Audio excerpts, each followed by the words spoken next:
भगवान शंकर का सूर्य पे क्रोधित होना और सूर्य का ब्रह्मा तथा विष्णु की शरण लेना। नारायण मुनि कहते हैं, भक्त पर संकट देख आशुतोष भोलेनाथ भगवान शंकर हाथ में त्रिशूल उठाकर सूर्य पर टूट पड़े। तब सूर्य अपने पिता कश्यप जी के साथ ब्रह्मा जी की शरण में गए। शंकर त्रिशूल लिए ब्रह्मलोक को चल दिए। ब्रह्मा को भी शंकर जी का भय था, अतएव उन्होंने सूर्य को आगे करके वैकुंठ की यात्रा की। उस समय ब्रह्मा, कश्यप और सूर्य तीनों भयभीत थे। उन तीनों महानुभावों ने सर्वेश भगवान नारायण की शरण ग्रहण की। तीनों ने मस्तक झुकाकर भगवान श्री हरि को प्रणाम किया, बारंबार प्रार्थना की और उनके सामने अपने भय का संपूर्ण कारण कह सुनाया। तब भगवान नारायण ने कृपा पूर्वक उन सबको अभय प्रदान किया और कहा, भयभीत देवताओं स्थिर हो जाओ, मेरे रहते तुम्हें कोई भय नहीं।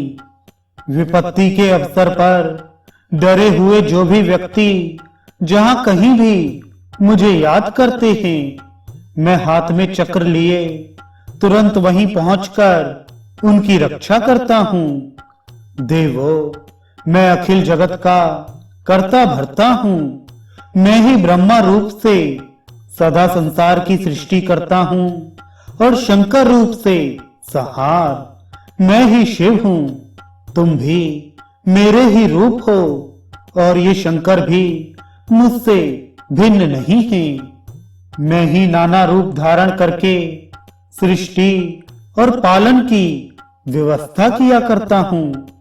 देवताओं, तुम्हारा कल्याण हो। जाओ, अब तुम्हें भय नहीं होगा। मैं वचन देता हूं, आज से शंकर का भय तुम्हारे पास नहीं आ सकेगा। वे सर्वेश भगवान शंकर सब पुरुषों के स्वामी हैं। उन्हें भक्तात्मा और भक्त वत्सल कहा जाता है और वे सदा भक्तों के अधीन रहते हैं।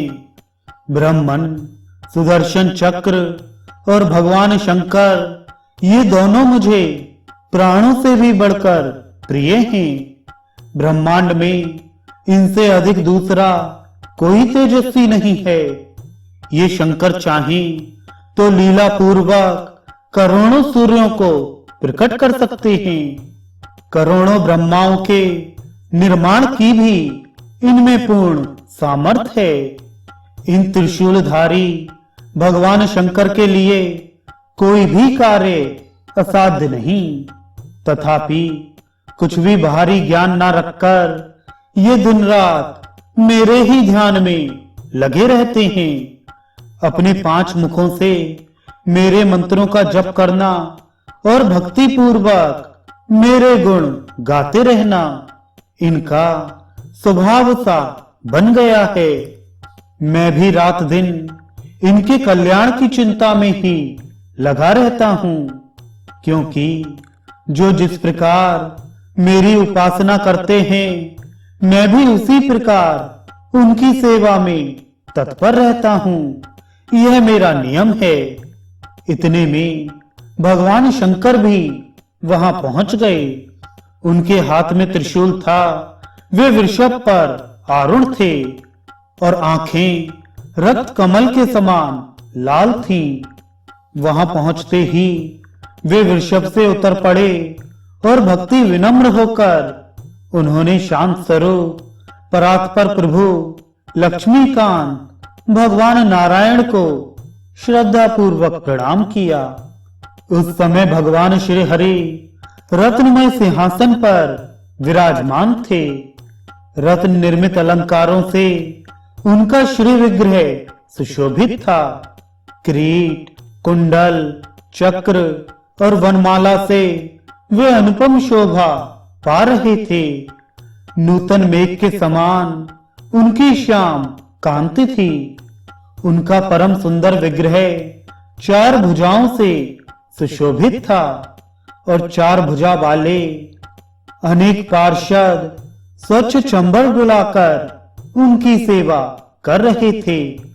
नारद उनका संपूर्ण अंग दिव्य चंदनों से अनुलिप्त था। वे अनेक प्रकार के भूषण और पीतांबर धारण किए हुए थे। लक्ष्मी का दिया हुआ तांबूल उनके मुख में शोभा पा रहा था। ऐसे प्रभु को देखकर भगवान शंकर का मस्तक उनके चरणों में झुक गया। ब्रह्मा ने शंकर को प्रणाम किया तथा अत्यंत डरते हुए सूर्य भी शंकर को प्रणाम करने लगे। कश्यप ने अतिशय भक्ति के साथ स्तुति और प्रणाम किया। तदनंतर भगवान शिव सर्वेश्वर श्री हरि की स्तुति करके एक सुखमय आसन पर विराज गए। विष्णु पार्षदों ने श्वेत चंबल डुलाकर उनकी सेवा की। जब उनके मार्ग का श्रम दूर हो गया तब भगवान श्री हरि ने अमृत के समान अत्यंत मनोहर एवं मधुर वचन कहा। भगवान विष्णु बोले, महादेव, यहाँ कैसे पधारना हुआ? अपने क्रोध का कारण बताइए। महादेव ने कहा, भगवान, राजा वृषध्वज मेरा परम भक्त है। मैं उसे प्राणों से भी बढ़कर प्रिय मानता हूँ। सूर्य ने उसे श्राप दे दिया है, यही मेरे क्रोध का कारण है। जब मैं अपने कृपा पात्र पुत्र के शोक से प्रभावित होकर सूर्य को मारने के लिए तैयार हुआ, तब वह ब्रह्मा की शरण में चला गया और इस समय ब्रह्मा सहित उसने आपकी शरण ग्रहण कर ली है। जो व्यक्ति ध्यान अथवा वचन से भी आपके शरणापन्न हो जाते हैं, उन पर विपत्ति और संकट अपना कुछ भी प्रभाव नहीं डाल सकते। वे जरा और मृत्यु से सर्वथा रहित हो जाते हैं। भगवान, शरणागत का फल तो प्रत्यक्ष ही है, फिर मैं क्या कहूँ? आपका स्मरण करते ही मनुष्य सदा के लिए अभय एवं मंगलमय बन जाते हैं। परंतु जगत प्रभो, अब मेरे उस भक्त की जीवनचर्या कैसे चलेगी, यह बताने की कृपा कीजिए, क्योंकि सूर्य के श्राप से उसकी श्री नष्ट हो चुकी है। उसमें सोचने समझने की शक्ति भी तनिक सी नहीं रह गई है।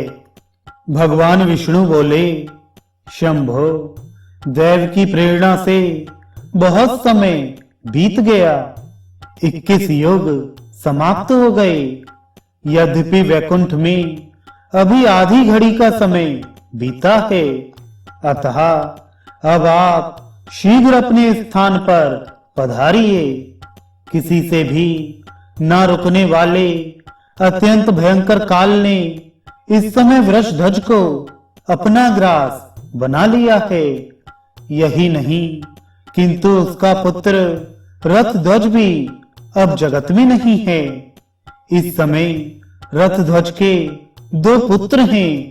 उन महाभाग पुत्रों के नाम हैं धर्मध्वज और कुशध्वज। वे परम वैष्णव पुरुष सूर्य के श्राप से श्रीहीन होकर जीवन व्यतीत कर रहे हैं। ऐसा कहा जाता है। राज्य भी उनके हाथ में नहीं है। एकमात्र लक्ष्मी की उपासना ही उनके जीवन का उद्देश्य बन गया है। अतः उनकी भार्याओं के उदर से भगवती लक्ष्मी अपनी एक कला से प्रकट होंगी। तब वे दोनों नरेश लक्ष्मी से संपन्न हो जाएंगे। शंभो, अब आपके सेवक वृषध्वज का शरीर नहीं रहा, अतः आप यहाँ से पधार सकते हैं। देवताओं, अब आप लोग भी जाने का कष्ट करें। नारद इस प्रकार कहकर भगवान श्री हरि लक्ष्मी के सहित सभा से उठे और अंतःपुर में चले गए। देवताओं ने भी बड़ी प्रसन्नता के साथ अपने आश्रम की यात्रा की। परिपूर्णतम शंकर उसी क्षण तपस्या करने के विचार से चल पड़े।